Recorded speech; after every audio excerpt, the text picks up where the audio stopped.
જૂનાગઢ જિલ્લાના દરિયાકાંઠાના 40 કિલોમીટર વિસ્તારમાં જિલ્લા પોલીસ વડા દ્વારા મેગા કોસ્ટલ એક્સરસાઇઝનું આયોજન કરવામાં આવ્યું હતું, જેમાં 426 જેટલા અધિકારીઓ અને કર્મચારીઓ ઓપરેશનમાં જોડાયા હતા। જિલ્લા પોલીસ વડા હર્ષદ મહેતા દ્વારા પેરાગ્લાઇડિંગ કરી અને દરિયા વિસ્તારનું હવાઈ નિરીક્ષણ કરાયું અને આ પેટ્રોલિંગ દરમિયાન પોલીસે ગાંજાના જથ્થા સાથે એક શખ્સને ઝડપી પાડ્યો છે। એસઓજી દ્વારા દરિયાપટ્ટી વિસ્તારમાં ગેરકાયદેસર રીતે બોટ ચલાવનારા 3 બોટ માલિકો સામે પણ ફરિયાદ નોંધાઈ છે, જેને લઈને દરિયા કિનારાની કોઈ ગેરકાયદેસર પ્રવૃત્તિઓ ન થાય તે માટે સ્થાનિક માછીમારો અને સાગર ખેડૂતોને સૂચના આપવામાં આવી છે।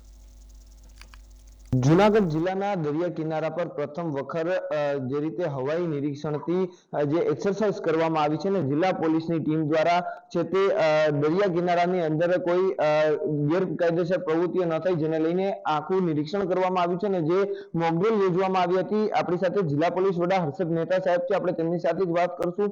જૂનાગઢમાંથી પણ થોડા દિવસો પહેલા માંગરોળના દરિયા કિનારેથી બોટો પકડાઈ છે, તેને લઈને કઈ રીતની સૂચના કરવામાં આવી છે અને કઈ રીતની કામગીરી? મરીન પોલીસ સ્ટેશન અને સાથે સાથે એસઓજીની ટીમ છે એમને સતત સતર્ક રાખવામાં આવે છે। જે સાગર ખેડૂઓ છે એમને ત્યાંથી ટોકન લઈને જે દરિયામાં જાય આ માટેની આખી એક ગાઈડલાઈન છે। એ ગાઈડલાઈનનો ભંગ કરનાર જે સાગર ખેડૂઓ છે એમના વિરુદ્ધ જાહેરનામા ભંગના ગુના પણ દાખલ કરવામાં આવ્યા છે। તાજેતરમાં એસઓજી દ્વારા આવા 3 બોટ વિરુદ્ધ કાર્યવાહી પણ કરવામાં આવી છે। આ પેટ્રોલિંગ દરમિયાન પણ ક્યાંક ને ક્યાંક શંકાસ્પદ ચીજ વસ્તુઓ અને જે ગાંજાનો જથ્થો પણ પકડાયો છે, સર ક્યાંથી પકડાયો, કઈ રીતે?